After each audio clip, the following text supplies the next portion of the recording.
There is no Greek tragedy in Athens for Steve Clarke's men as they return with a fine victory in the first leg of the Nations League playoff. There's plenty to get talking about, so let's get stuck in. This is the No Scotland No Party podcast, supported by Ball Bags, official boxers of the Scottish national team.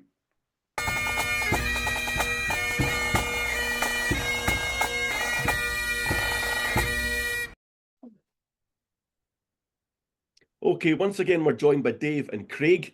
Dave is actually still out in Athens. Dave, before we get on to the less important matter of the football, do you want to tell us all about Athens and the nights out and the price of a pint out there? I mean, look at that view that he's got, but go on, Bad, do is take the it? floor. Yeah, well, you asked me to show people that I was still in Athens, so I thought, what better than a rooftop bar with a view of the Acropolis just now, and it's beautiful weather as well. I know it's been good back in England as well, in Scotland, but it's absolutely beautiful here. It's like 20 degrees and all the rest. So no, Athens has been good. I've been here before, but it's years ago that I was last year, more than 20 years ago. So I've done lots of the usual things, like go up the Acropolis, where I ran into quite a few other Scots up on the top who were different levels of reclaiming the different bits of the Acropolis and so on, with Scottish flags, etc. Did lots of other kind of basically old remains, so lots of old stones, and and it's amazing to think about some of them. There's like gravestones which date from around 1000 BC. And you just have to kind of think about that, 3,000 years and they've been sitting there. It's just Well, that made amazing. a decent result, pretty much. I know. Exactly, that's right. So it's been really good and all that. In terms of what you're really interested in and what you asked, Craig, which is things like the price of a pint. So most of the nice bars, it's like about €6 or something, 5 or 6. But a lot of the more like regular restaurants and things and wee bars, honestly, where most of the Greeks would go, it's €3.50 for a pint. And wine's much better value again. So we were drinking we found this really nice wee fish restaurant yesterday, and we were drinking half litres of wine, and that was €4 per half litre. So that was a good way to warm up for the game. Yeah. So it's been good fun. If you weren't making us all jealous with that view and the weather already, mate, I think that's probably just set it over the edge. But I need to get out to Athens, man. It's actually one city that I've not been out and travelled to. Yeah. So yeah, Well, you've hopefully got an soon. opportunity. You've got an opportunity in November, of course. That's exactly what I was going to Yeah. say. I think that you're definitely making me Aye. want to do it now. Yeah, and I've left a few things to do when I come back as well. A few different things to go and do. Always There's doing that. there's the stadium where the first modern Olympic Games were held, for example. Yeah. That's quite interesting, and I've seen the Yeah. outside of that, but I want to go and do that properly next time in November. Aye, that'll be cool. Well, Yeah. there's always Anyway. November, eh? Yeah, exactly.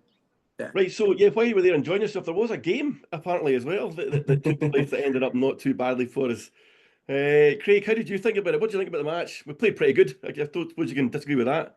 Aye, big time. I mean, that's 3 clean sheets now in 4 games, and to be honest, man, my heart was in my mouth for most of it watching it. But you'll take that absolutely. Yeah. I was quite hopeful as we spoke about. I don't know if you've even got the predictions. I can't remember what we'd all said, but I did think that we would go out there and get the win. And oh mate, just buzzing with that. But the relief when the final whistle went. I mean, I can only imagine what it would have been like over there in Athens. But even watching it for back home, I was just like, okay, halfway there, right? Come on, let's do it.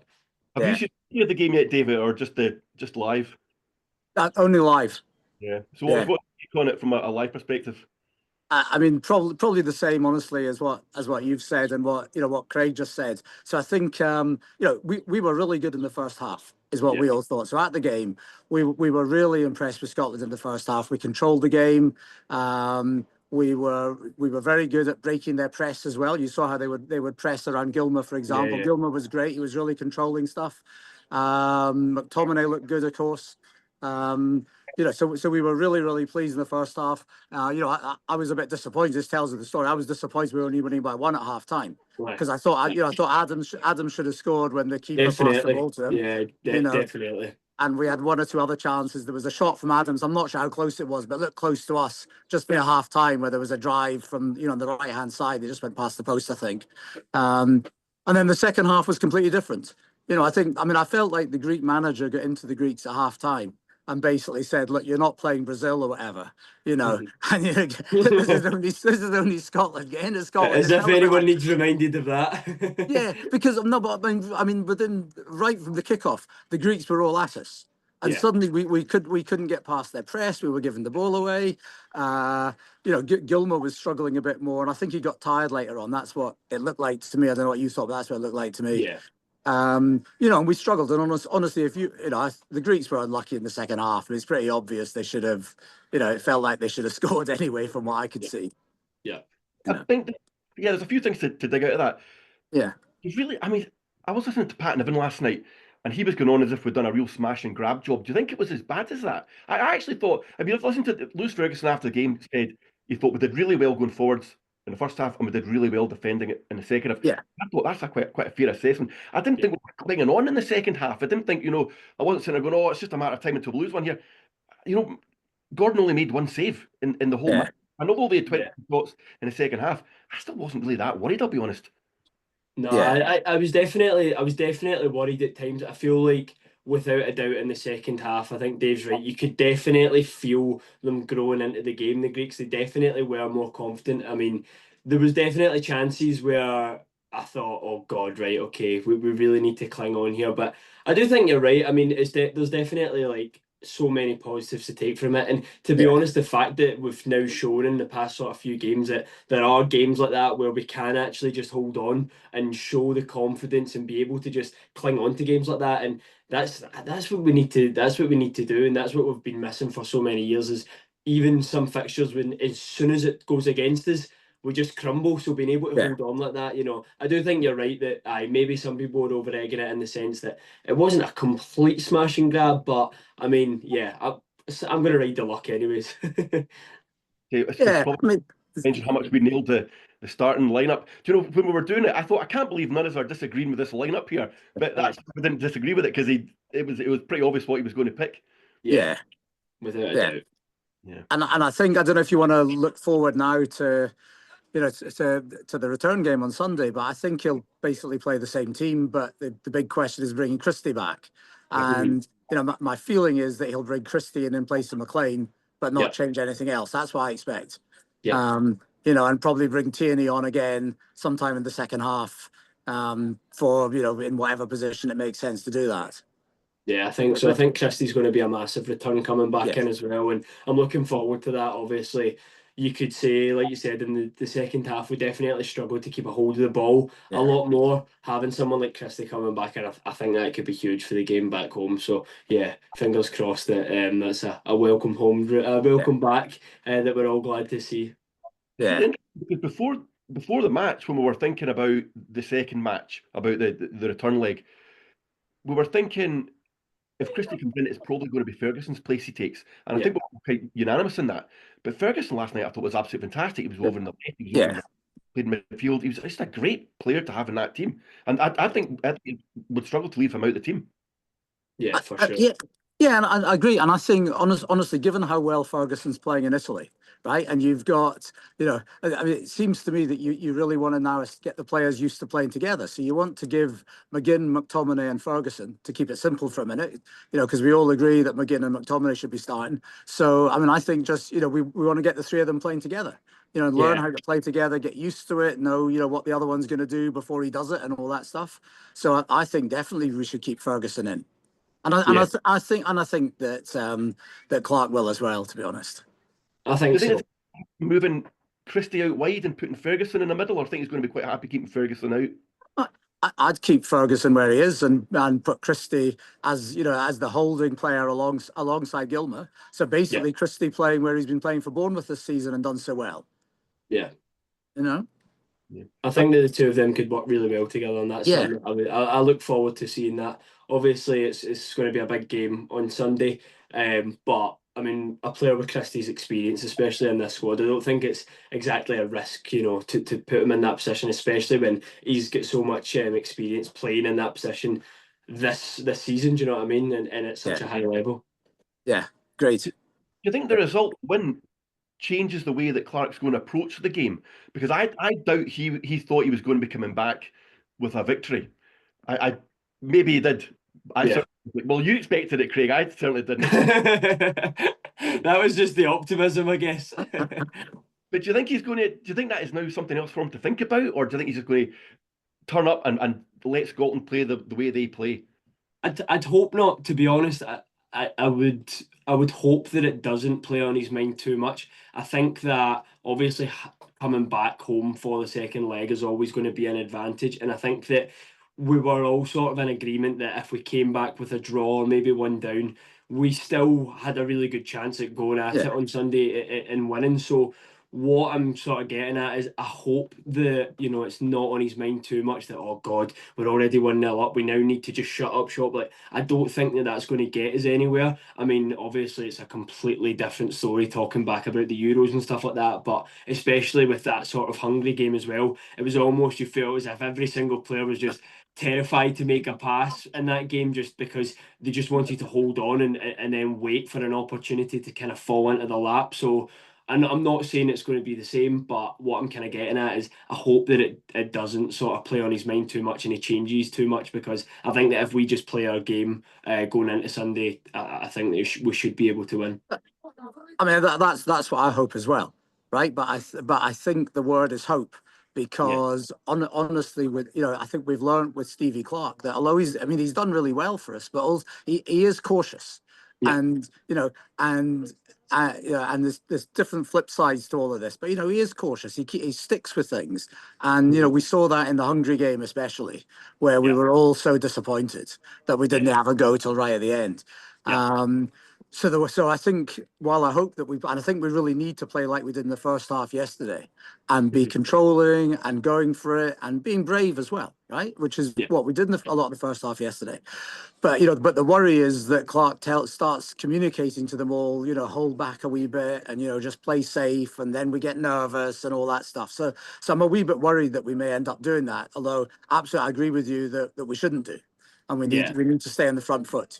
Yeah, and just to sort of stay on the topic of the match itself last night, obviously we don't want to look forward too quickly. Was there anyone in particular that you feel like you need to shout out players wise that you just thought was exceptional last night? Obviously we got the win in the end. Was there anyone, especially being over there as well, Dave, that you thought was just brilliant?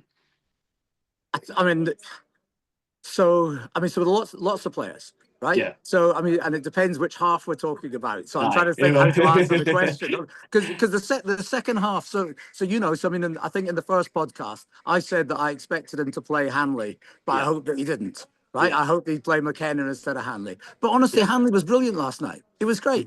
Right. Yeah. And and Ralston, who I thought he'd play Ralston, and honestly I would have played him. Right. Yeah. But lots of people are not keen on us play Ralston. No. Right. And but I thought Ralston was brilliant, and I know I'm not sure who gave him man of the match, but I heard that somebody said to me after the game he'd got man of the match. So so you'd have to say, I mean, basically I'd say, Ralston, Suter, and Hanley in the second half were just brilliant. Diving in to block everything all the time, and so it was my perspective. Yeah, I agree. Craig, anyone for yourself in particular? In the second half, Greece had 12 clearances, but Hanley had 12 clearances as well.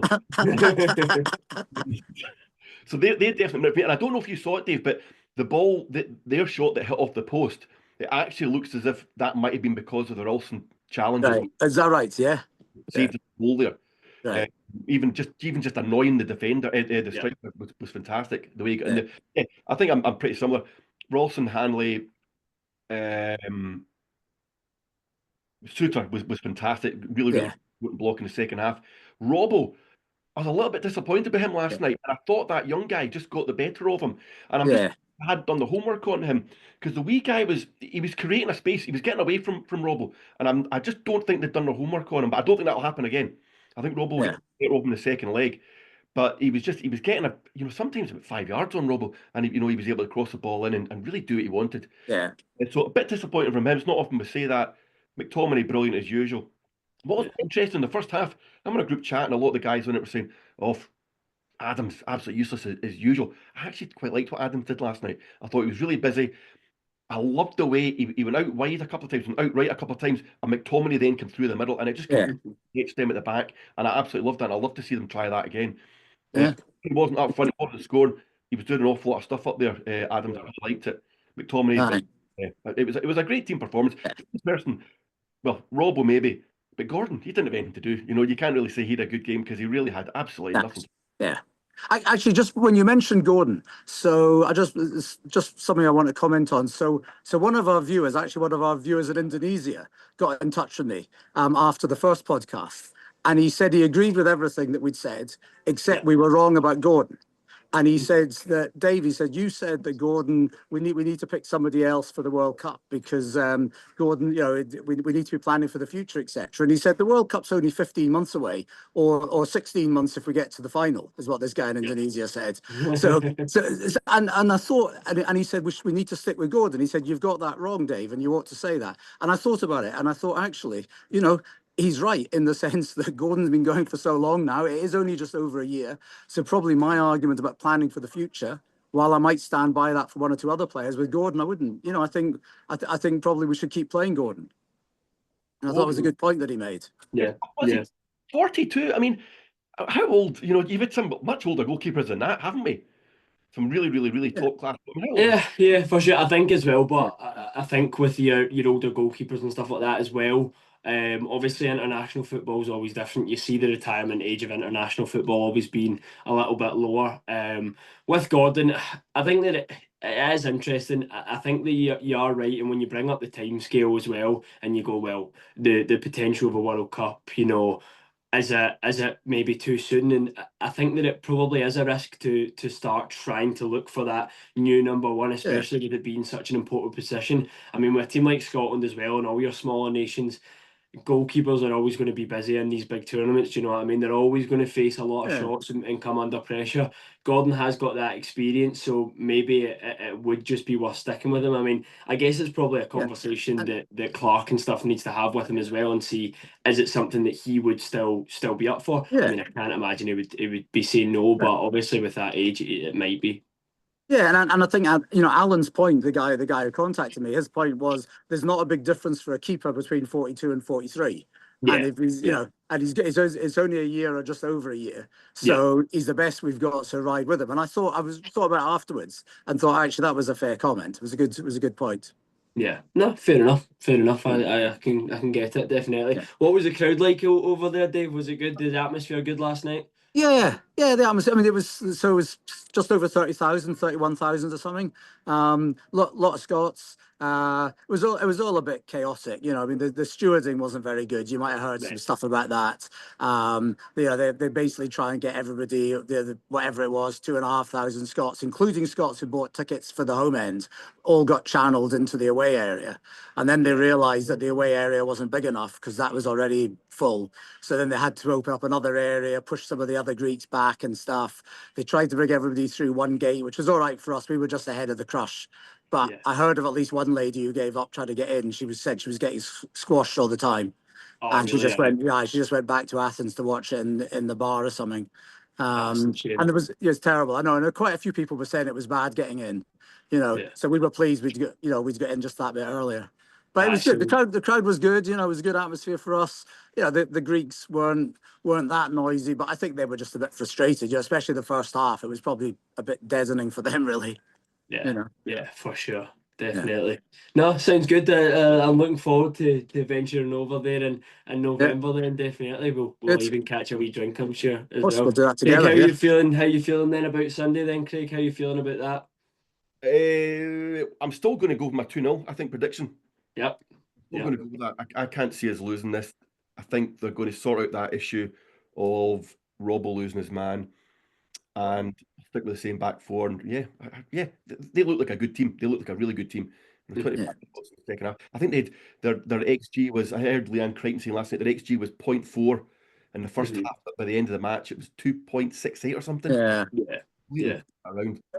But, was that you getting your order in there, Dave? No. It was the waiter shouting to somebody else, I think. they're very good here. He's left me in peace. They're huge fans of the podcast, mate. Exactly. I think Party podcast. Yeah. He'll want the link, I think. That's very nice. No, but I mean, Craig. I think you're right that we're going to win on Sunday. I'm still that. I feel like the Greeks are going to score though. I think it'll be 2-1 to us. Yeah, is what I'm I expecting. agree. I agree with that. And again, I can't remember what my initial prediction was. I think I might have actually predicted 1-0 for the return leg, but now I can't see us probably going and keeping 2 clean sheets back to back. I could probably see the Greeks grabbing a goal, especially they did look dangerous at times last night. Yeah. But I think maybe a 2 or hopefully 3-1 on Sunday would just be amazing. Hopefully, it's not too much of a nervy night for us, but I feel like after the result last night, we've kind of earned our optimism this time going into Sunday. All right. I agree. Right, so I want to go back to this about Gordon, if that's okay. I've heard privately that he's not moving. He wants to get past Dalglish's 102 caps, Right. and he's Right. not moving. He's not retiring from international football until he gets that. He's on 80 caps. Realistically, is he going to get another 12? I don't know if he will. I mean, even if he stays on to the World Cup, I can't see him getting another 12. But I think there's a few players in this squad that could do it. Yeah. Look, McTominay, he's in 59 already. He's only 28. Yeah. Hanley's not going to do it. He's on 60. McGinn, 74, probably not. But Armstrong, 53, probably not. Yeah, there could be a few in there. And I think Billy Gilmore, I've lost my stat. Billy Gilmore could be doing it because he's so young. He's already Yeah. 8 caps. Yeah. He could definitely be it. Yeah, for sure. And I think that it's as well as it's only going to be a good thing for us. It's only going to be a net positive. The fact that you've got these ambitious players who want to chase down stuff, they want to chase down records and be history makers for Scotland. Like I see that as nothing but a good thing. You want people who are ambitious. I mean, obviously you sort of felt and in the past few years and stuff like where it almost had the feeling of people were like, I can't be bothered playing. Yeah. Can't be bothered playing for Scotland and stuff. And I feel like now you've got a squad where it's almost as if it feels as if everyone looks forward to it and you've got this ambition and stuff. And obviously, I don't know if you've seen the stuff about like Lennon Miller's comments and stuff like that as well. It caused a bit of controversy and stuff. But I see it as nothing but a positive thing for Scotland, like going forward. You want to have these ambitious players and especially our youngsters with good mentalities because we've definitely been lacking it in the past. Yeah. No, I mean, you seem we've been lacking it. Dave, you'll remember back in the Bertie Votes era, I remember getting the match day programme and looking at the team, and it was made up of players that had played 5 games for Scotland, scored none, and it was like that. The whole squad was like that. Yeah. It's just diabolical. But now you've got 81 caps, mean, Gordon on 80, McGinn 74, Hanley 60, Yeah. McTominay 58, Christie 58. You've got such experience in there. Yeah.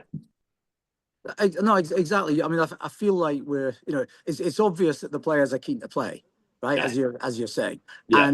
and again in the first half, especially yesterday, you could really feel the team spirit. I thought, and the desire to help each other. There was a few different bits that I watched, and I thought, this is really good. The way they're battling like crazy to help each other, and they were anticipating things. They could see where one of them was getting into trouble, and they would anticipate that and make a wee run so he could find the angle to pass the ball on, etc. That was great.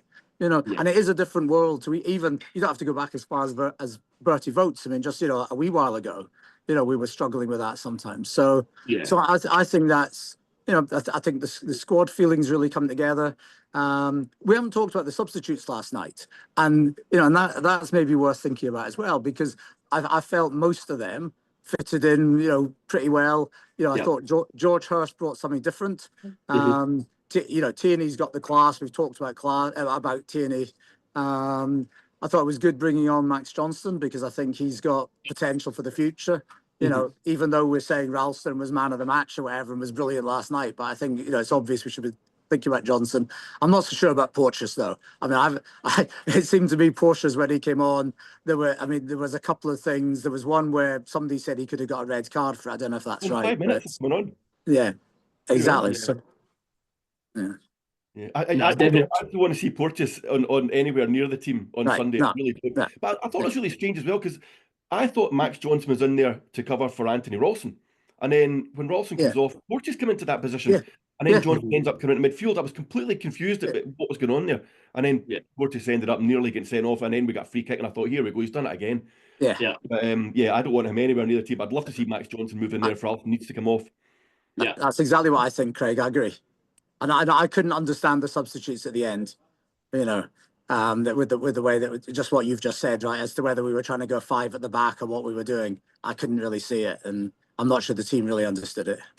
Yeah, No. but again, I wasn't too sure about Hurst when Hurst came on. His first cross was a bit of a dud. The next touch he gave the ball away. It might just be nerves. He's come in for his first cap. Yeah, I wasn't convinced with him. I really wasn't. I think I'd have rather seen Conway in there doing a bit of right. running space from a wee bit. But Yeah. Yeah. I think that it's always, I think that games like that, especially when you're trying to look at substitute forwards coming on, it's always going to be such a hard thing to gauge as well, because when your back's up against the wall in a game like that and you're holding on to a 1-0 lead, a lot of the time putting on, other forwards, it is just for your fresh legs in case of counter attacks and that sort of stuff.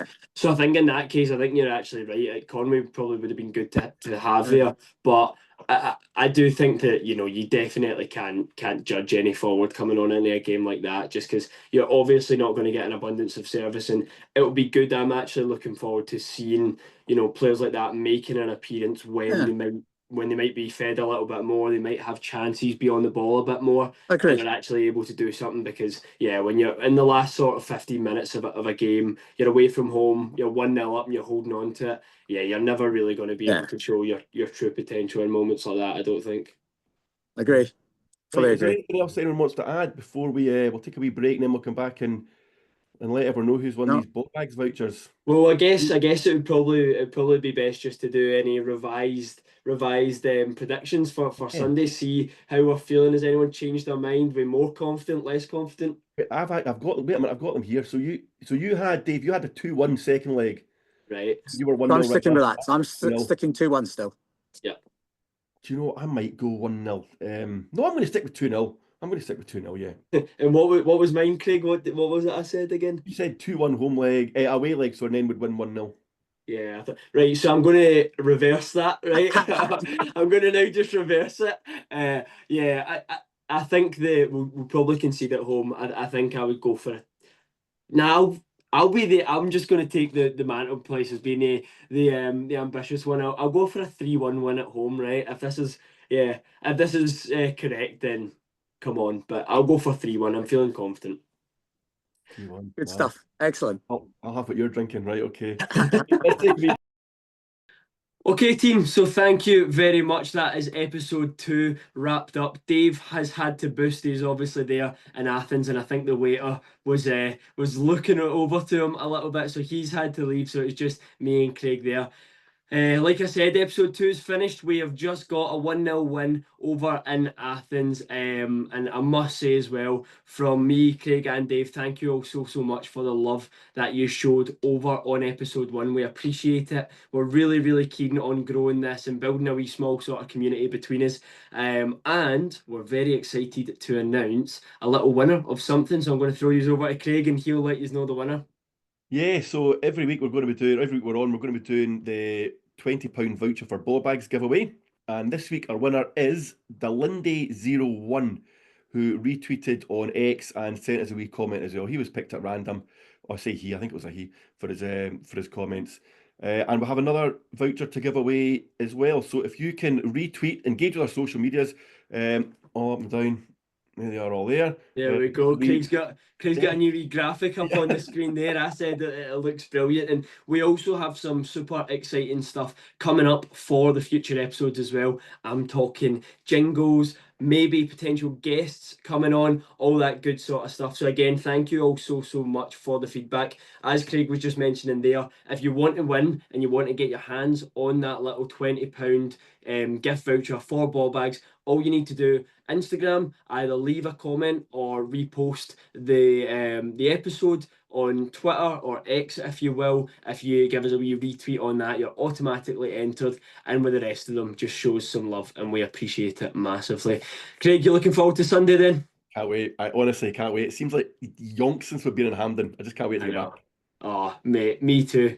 Well, hopefully I'll see you there on Sunday. Yeah. And as for you guys, we'll see you hopefully on Tuesday for an episode, or Monday night, sorry, for an episode, sort of going over, hopefully a Scotland win on Sunday night. Craig, pleasure as always, mate. I'll see you in the next one. Come on, Scotland!